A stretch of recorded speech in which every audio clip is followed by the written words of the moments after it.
And stop. It's like musical chairs, right? So a little intro music, musical chairs, and the music stopped. We're going to sit down, and we are so excited to welcome you today to this episode 4 of the Joyful Solopreneur with my co-host Kathy Basel and myself, Mary Gaul. It is the go-to podcast for solopreneurs who are seeking to infuse joy back into their business.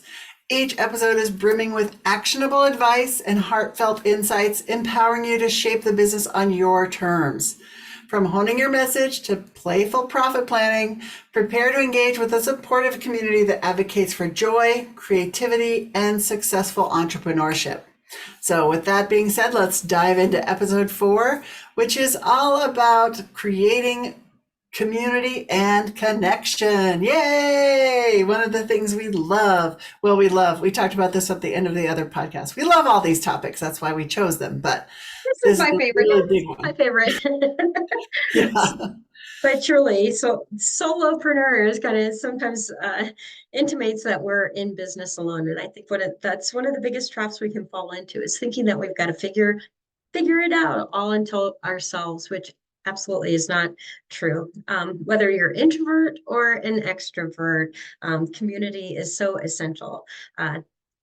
Entrepreneurship can be a challenging ride sometimes. Progress sometimes looks like this, right? So when we have community around us, we can have those people that we borrow their belief in us in those times when things get tough. But connection is, to me, one of those vital human needs. So before you wait until the, ready, set, fire kind of a thing, get out there with whatever it is you have. Share with the people that are around you and allow the connection to deepen. But one of the top ways we do that is through networking. Do you want to touch on networking a touch, Mary? Yes. There's no shortage of networking events to go to, especially now with everything you can access on Zoom, online, right? So there's webinars, there's groups you can get to through social media, through Meetup, through whatever, through your chamber. And then there's the weekly networking groups and the leads groups, right? So it can get a little overwhelming, especially as a solopreneur, to figure out how to find the right group for you. So when you really look at ways to evaluate a group before you join it, then again, going back to knowing who you are, what the product is that you're providing or the service that you're providing, how to message that. So go back and listen to episode 1 and episode 2. And then episode 3 is all about finances, right? So some groups cost more to participate in than others, right? So that may be a factor, right? So when you're looking at evaluating whether you should join a group, first of all, always go visit a group because they look one way on paper, or the website might sound great, or the person that's in the group says, oh, it's the best group ever. And then you go there and you just don't have a good vibe with the people in the room, right? Give it a couple tries, but before you sign up. That's one tip number 1, right? Because the energy in the room, the energy between the people can be really powerful, or it can be something that's going to make you not want to go if it doesn't click with you. So pay attention to that. But then also, I always encourage my clients to look at how to evaluate things other than just, I'm joining a leads group, so if I'm not getting leads, it's not working for me, right? There's other intrinsic, those next level down things that we might be getting out of the group, right? So as solopreneurs, maybe we really, really enjoy all of the people in the group, and they do some social things. So it gets us out of our house, out of, in front of our computer sometimes. And that social piece can be just as rewarding as getting a client, right? Or maybe you are the go-to referral source. So you're not necessarily getting clients from there, but you're able to connect people to the other people in the group, right? And you look like a hero to your clients because you're able to say, I've got a guy for that, or I know a woman for that. I've got somebody that's going to help you, right? And you can be that I referral love that source. because then you become a trusted resource for people. And it goes back to our marketing message of people do business with people that they know, like, and trust. And so I think of networking a lot of times, people, the worst image of going to a networking is you go there and everybody's just trying to push their business card into your hand and it's a fight of who can push out more cards. It's like, no, let's flip that script. Don't even offer your card, but truly, if you can look at each person as a potential, they likely know it used to be 250 people, but with social media these days, it could be quadruple that.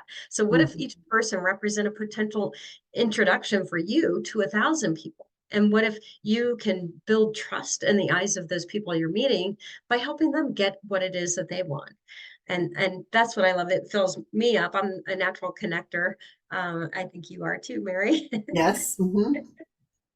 So Yes, I think it's the Zig Ziglar quote, right? You can have whatever you want if you help enough other people get what they want, right? So again, looking at networking as not just I'm going there to get clients or I'm going there to make, leads or connections, but how can I go there and serve people, right? There's a quote that I put in the beginning of my book, which is vitamin C3, which is connect, contribute, and celebrate your way to success. And it was a quote I read in another book and I just loved it. It's like, be the kind of person that walks into a room and instead of saying, aha, here I am, be, there you are, right? So it's just that subtle shift in how you enter a room, right? Like, it's not all about me entering this room and what I can get out of the room, but, oh, there you are. What can I do to help you? How can I make a connection that helps you? And then that all comes back around and helps us be more joyful, helps us be more celebratory. And again, it builds that know, like, and trust. That trust word we kind of throw out at the end of the know, like, and trust. But that's such a key thing to building a network, is that network trusts you to be a valuable resource, to manage the clients, that if somebody's referring you clients, that they know they're going to be taken care of, they're going to get the results you're promising them, right? It just makes it, that trust piece is so powerful. yeah, And and that's what we giving get from somebody else the a referral to something that they want is builds into that the law of value. We want to be giving more value than we're actually receiving, and that can come in so many different forms. But I like, there's a networking group I'm a part of. It's very heart based, and they call it the one philosophy. I just love, because it kind of illustrates what you were talking about, of how you make that one person that you're talking to, even if you think there's no possible benefit, to having this connection time, each person might be that seed. So make them feel as they are that one person. For me, one of my personal values is being truly present, and as deeply present as I can for that one individual, of really listening. I think that active listening skill that we can give is one of the best gifts that we can give one another, and to learn to ask some of the deeper questions, not just about the business aspect, but understanding and validating who they are, understanding, it's kind of their journey of our episodes up until now. What got them into this, and what is the message that they want to share with the world and help them light up? It might be just you having that conversation, reconnecting them with their purpose. That is the gift that you've just given someone. It can be super intangible. You never know. Yes. So that brings me to some of my favorite networking questions. So, Kathy mentioned the room that we all dread being in when you're in the networking room and everybody you meet is just like, here's my card, here's what I can do, here's how I help my clients, right? So that's part of the elevator pitch. But some other questions. So you want to be able to, yes, let them know before they walk away from you, let them know what you do and if you might be able to help them. But in a way that's kind of fun and playful, right? We want to make things joyful. So how do we make it playful? So some questions that I've developed over the years, I've been networking now for 12 plus years, is, a fun one that throws people off guard. Instead of saying, so what do you do? Say, what would you be doing on a Tuesday afternoon at 3:00, right? And they have to think of, they're like, oh, wait, what would I be doing? And then they'll find a way to tell you about what they might be doing at their day. Maybe they're going to pick up their kids and then you can have that conversation. Or they might say, I might be in client meetings. Oh, what kind of clients would you be talking to at, on a Tuesday afternoon or something like that, right? So it just takes them out of I'm going to just spew out what I do into here's how it shows up in my work that I do, right? So another fun one I like to use is, what podcasts or books have you read that I should read as an entrepreneur, right? Or if you're part of a group that you're an association group, right, or something like that, you can tie it back to the association's work, right? And what, oh, I just lost my other one that I typically ask. So books, podcasts. Hey, we're all about joy. I personally like to ask them what's bringing them joy in their business right now. And so it's Nice. funny because, like you said, when you catch those questions, it's kind of like, oh, great question. And then you can Yeah. see the realization coming over, and they get all fired up of like, wow, I just had, this new thing bringing into my business, and it brings the connection and the vitality to a whole different level. Mhm. Yeah, they spark up, and that because you get them talking about themselves, right? So I love those questions. So find a couple of those. You could throw them in chat, right? What are some good questions for me to ask before I go into this type of group? And you can put some descriptions about the group, who might be in the room, right?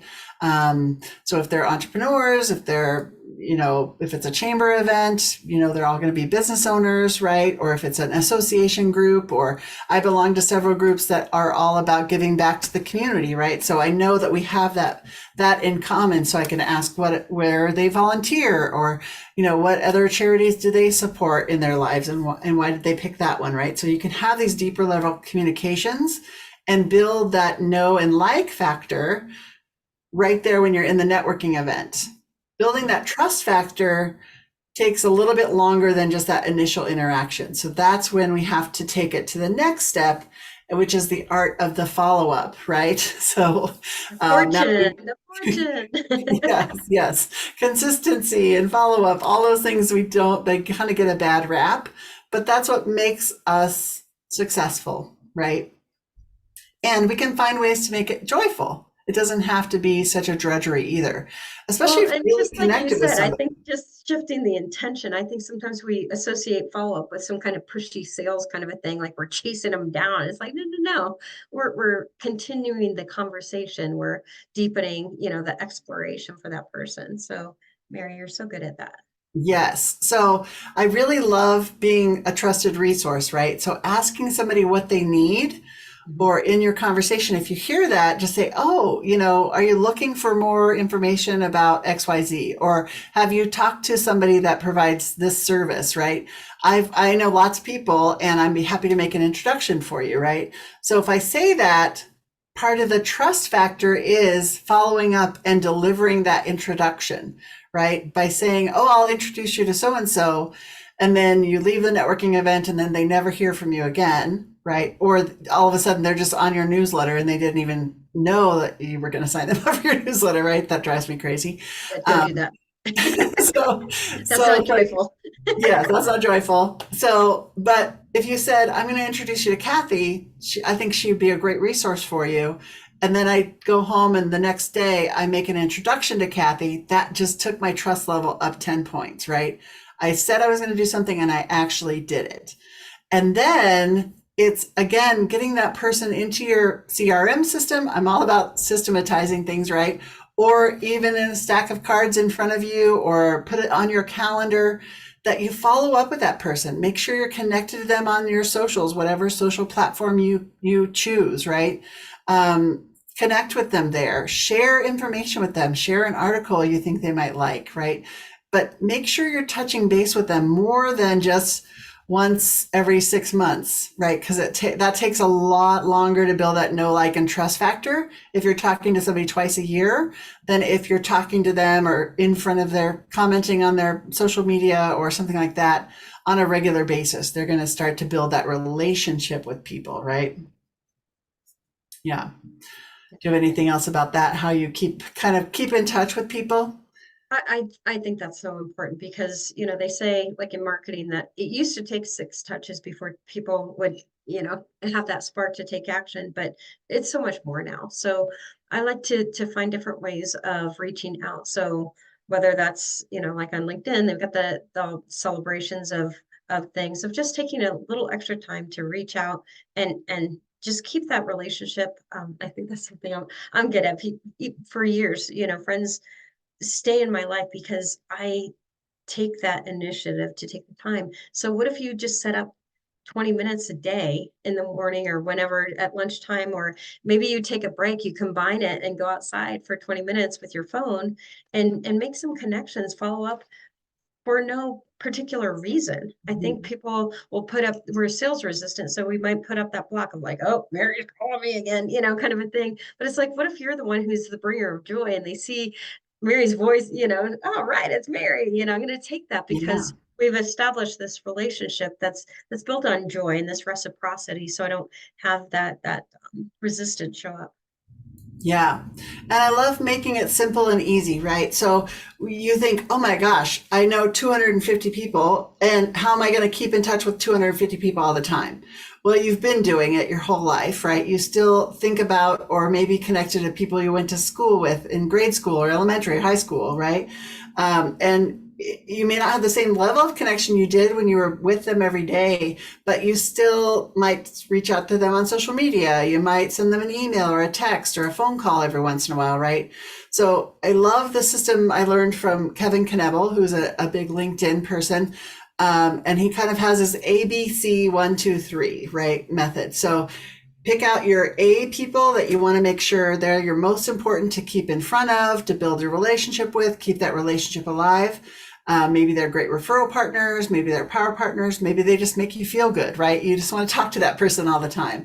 So those are your A people, right? And no more than 10. We don't want this list to be really long, right? 10 to 12 max. 8 to 10 is better, right? Because it's more sustainable. And then your B people, these might be people in the next level of the circle, right? If you think of the concentric circles out.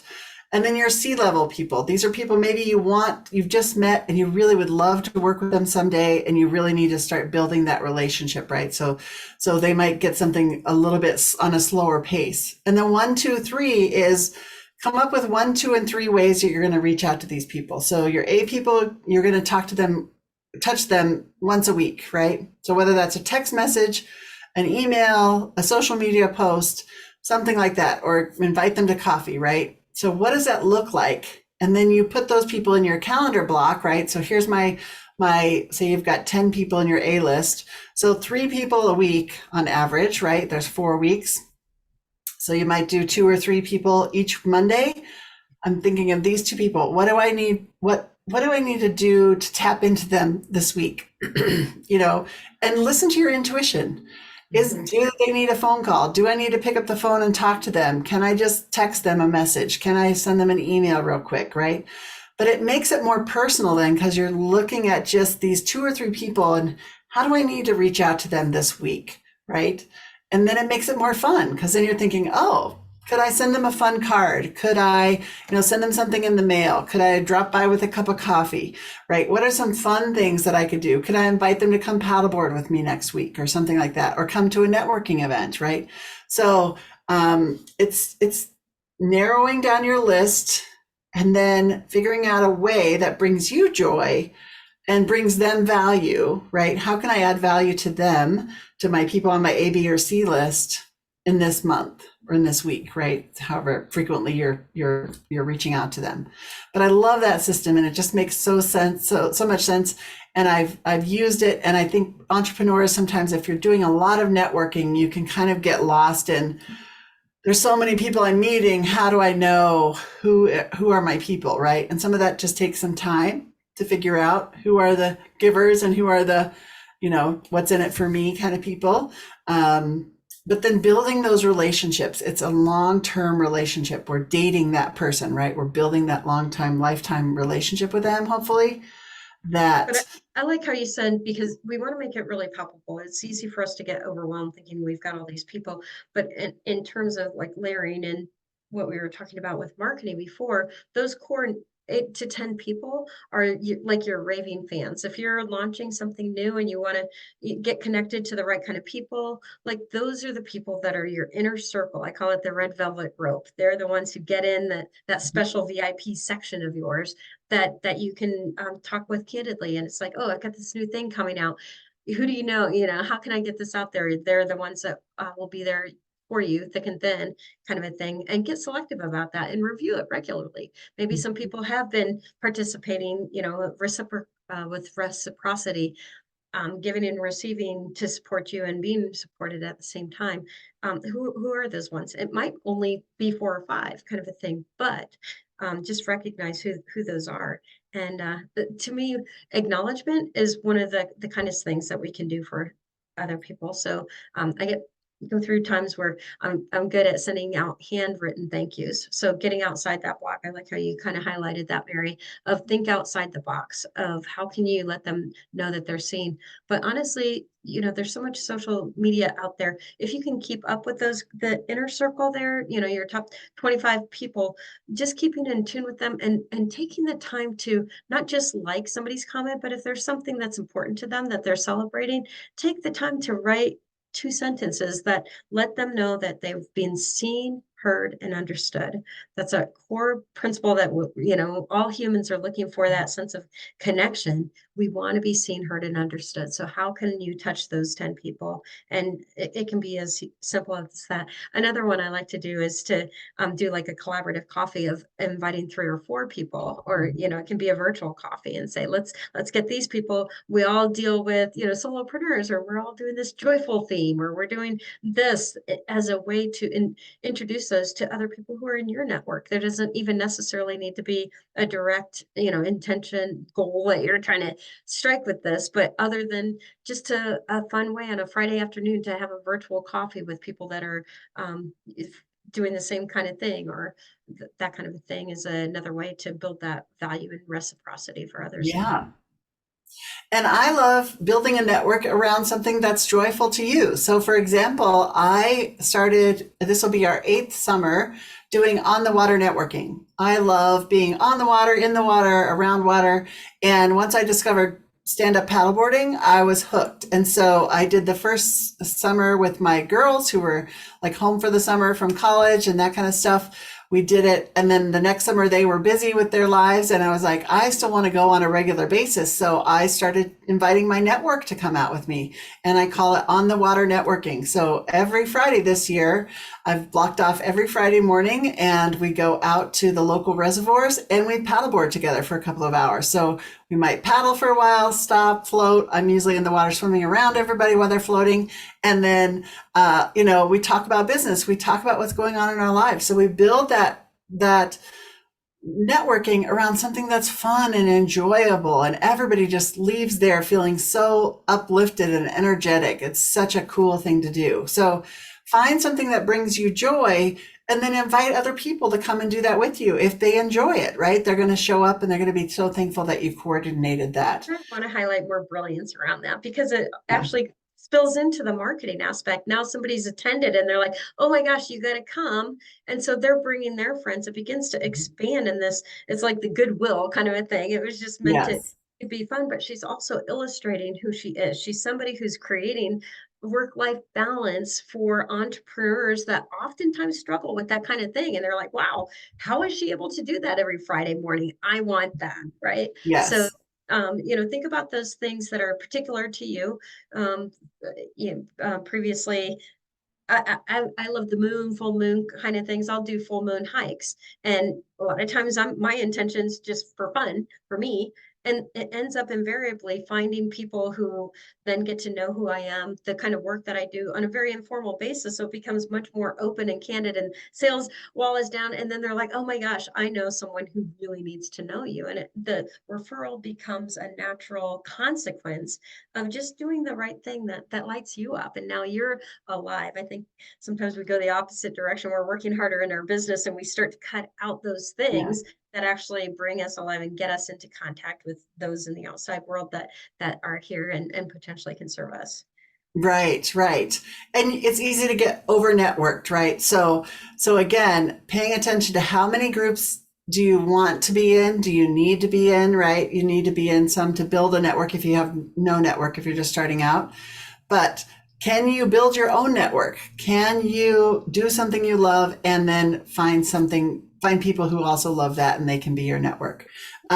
This recently. I was networking and I realized that I'm a morning person, and I realized that I was going to a number of morning networkings, and that's my creativity time.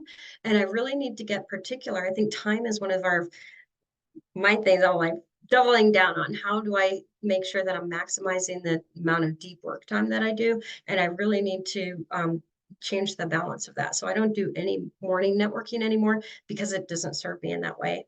And I want to highlight something else you said, because there's different kinds of networkings that serve for different purpose. So I think it's easy to get caught up with those ones that fill us personally. We need that social interaction. There's others that are education focused, and then there's those ones that are maybe a little bit more leads intensive kind of a thing. So just making sure that we've got a nice spread of each one of those, and review those regularly. It's, we can get caught up of, I've been a member of this for 2 years, so I just feel like I need to keep going because I'm starting to know the people, but go back and look at what has been the return on that investment. Are you expanding your network in a way that is ultimately bringing you back some clients? Ultimately, it does take time because relationships take time, but just plugging in and making sure that it's serving both ways. Yes, yes.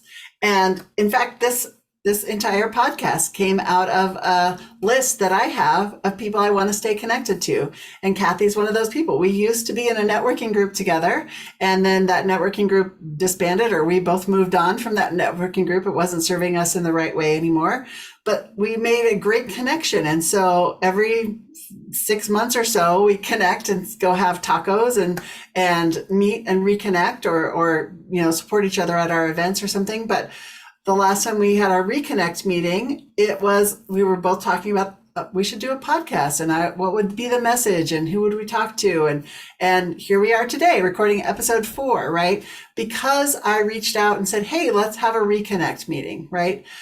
For this year, I'm doing 24 in 24. So it's the year 2024. I have a space for 24 people that I want to reconnect with, or, just want to stay connected with, that maybe I only talk to once or twice a year, but I don't want to let those people go. So some of them are friends. Some of them are my neighbors, former neighbors. Some of them are, networking people, business people, former clients. But it was fun to make that list, just sit down. And now I've already reconnected with, I think, 9 of I only got to 18 people because I tend to keep people in my life. There's not that many that I've let drift. But of the 18, I've reconnected with 9 and either had dinner or coffee or a Zoom call with them.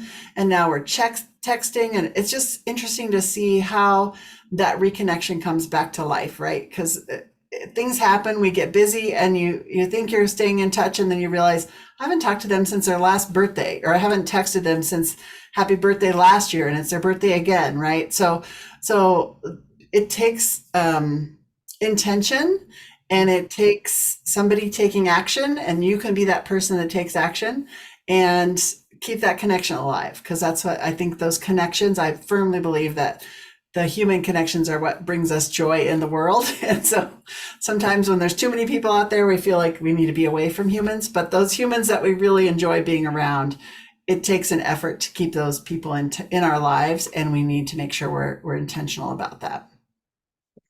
Thanks for letting me be on your short list. Ooh. Yes, you're on the list. So it's a good list, right? You're not on the bad list, you're on the good list, right? So, yes. Okay, so to recap again, what we've just talked about is building our network. We need a network of people to help keep our business alive. And those could be referral partners, lead partners, those kind of things, our clients, and really focusing on what's the right group for you that serves your purposes within your time frame, that you can make it work within your budget, that is authentic to you, so you can show up as who you are in the group. And then how do you nurture those relationships once you've initiated that first contact with people? And so we've given you lots of tips. You can go back and listen to the episode again. But we invite you to go out and reach out to somebody new that you haven't met and ask yourself, how can you serve them?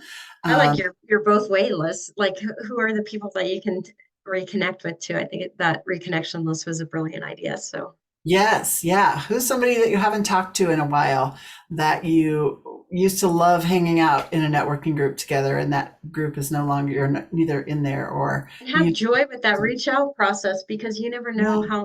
what's new and where somebody might be able to lead you to your next connection that you're most desiring. But with that joy factor, the windows, the resistance is down, they're going to enjoy that reconnect, and yeah, good things spark. Yes, love it. Love it. Okay, so we're wrapping up episode 4. So thank you again for listening. We hope you are enjoying these episodes, and we are looking forward to episode number Episode 5, getting eyes on your business, a roadmap for visibility and how you get the message out into the world, because you've got a special message. We just know it. Yes, exactly. So thank you for spending time with us today. We hope to see you on the next episode of The Joyful Solopreneur.